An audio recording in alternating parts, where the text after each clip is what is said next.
I was born in 1936 in Sisseton, Wapaton. We say it in our language is Sisseton, Wachpeton Reservation in South Dakota. And my mother was from that reservation, and my father was from the Medewa-Kantuan Reservation, and enrolled as a Medewa-Kantuan, and he was born in Flandreau, South Dakota. At that time, in 1936 and 40, most Indians were just coming out of what we called reservation concentration camp lifestyle. Most Americans do not know, and people in the world do not know, that America put all Indians in concentration camps. And I believe that Hitler took the idea of concentration camps from what America did to us. So I was living in the time when we were just coming out of that concentration camp. I didn't know it was a Holocaust that we had just experienced, our parents, our grandparents, and there was nothing for us to do. And I remember being so happy with what we had, and even though we had nothing, when all we would do is go from family to family with horse and wagons. Now the horse and wagons came from the government and the churches.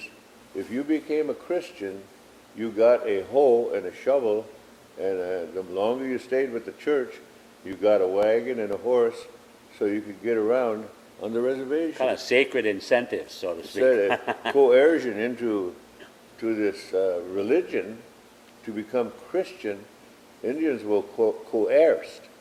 But Indians also knew at that time, our leaders, our grandfathers knew that it was a way to survive, for our children to survive. So to succumb to the coercions of Christianity, my parents were Christian. And the fact that Christians and Christianity forbid Indians to speak their language and to practice their ceremonies. I think the churches are responsible to reinstate the languages into the nations, since they forbid Indians to speak their languages and do their ceremonies. I think this is a serious indictment that we would like the churches to respond to.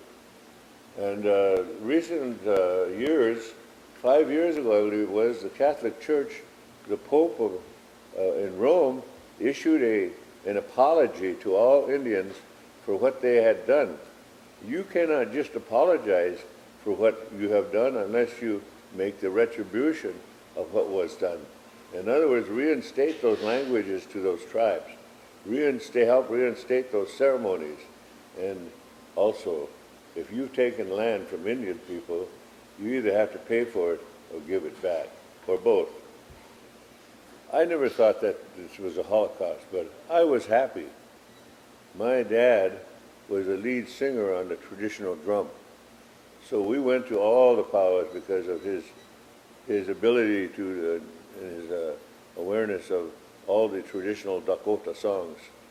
So we went to all the powwows when we were young. At that time, children could not dance. Only people over 50 years of age could dance. Most people do not know this, that the government forbid children to dance Indian. And that was so they could wipe out the culture in the young people and not upset the older people and let them dance. And then finally the new generation would never know what happened. And that was why young people back when I was young, we couldn't dance. Then very shortly after that, the policy of assimilation and boarding schools, government boarding schools, were basically military-style schools, were put into operation for assimilating Indians into the society. And then the Christians, missionaries came, and we were doled out to the missionaries. In the government boarding school I was at, in Wapaton, North Dakota, there was 400 of us, and they came, and you 50 will be Episcopal, you 50 will be Catholic, you 50 will be other religions, Mormon religion, and so we were doled out to the churches in bulk numbers for the sake of this assimilation. And we had no idea what this Christianity was. And now as I look back at it, it was all part of the grand plan to have Indians assimilated. Indians would then go into the city, assimilate, and then they would leave the reservation lands, which would be taken away. That was the scheme. Were you punished in these schools for trying to speak your own language? We were speaking our language, and yes, we would get our mouth washed with soap, and we'd have to, if we did that in the church or whatever, where the missions were, we would have to kneel down with on marble, pads of marbles under our knees. When Andrew Jackson was in as president, after Cherokees had helped save his life in a battle in Louisiana, the Cherokees saved his life. He turned around and marched all Indians out of the southeast into Oklahoma, which they called Indian Territory, which was the largest concentration camp in the world. Today it still remains the largest economic concentration camp in the world.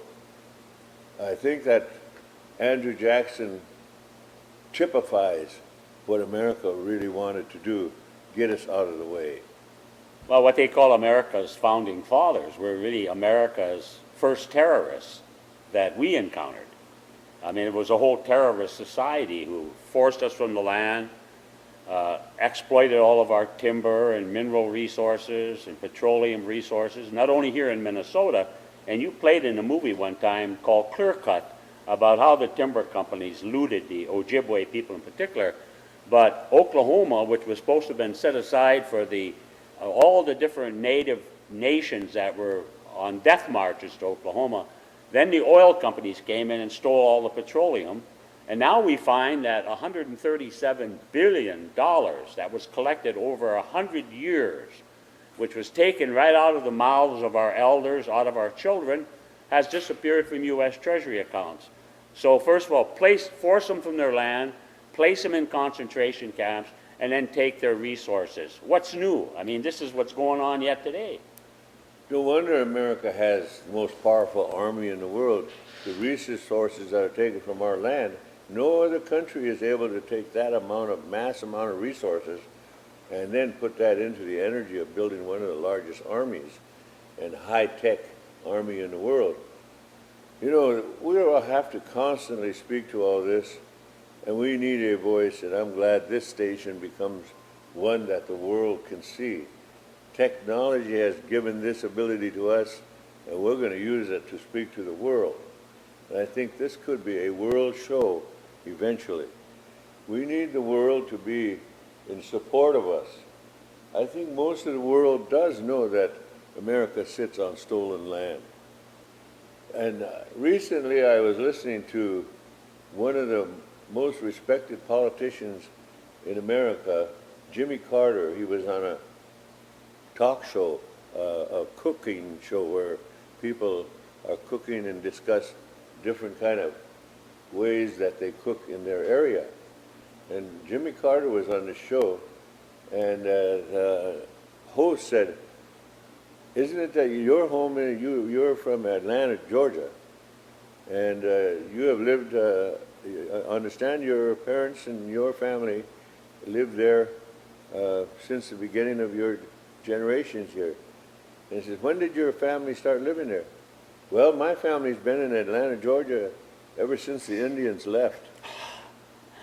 As if they left voluntarily. Yes. One morning they woke up and said, well, let's leave and allow these crackers to settle on our land. Jimmy Carter said, "My family has been here in Atlanta, Georgia since the Indians left." I couldn't believe this man who is for human rights in such a great way has that little understanding enough. And that's what America does. They change the wording, the semantics of what happened here.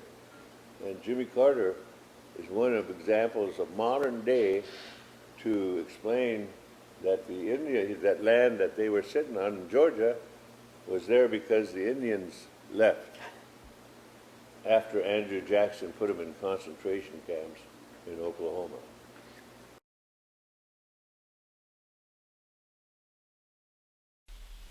You're watching AIM Internet Television.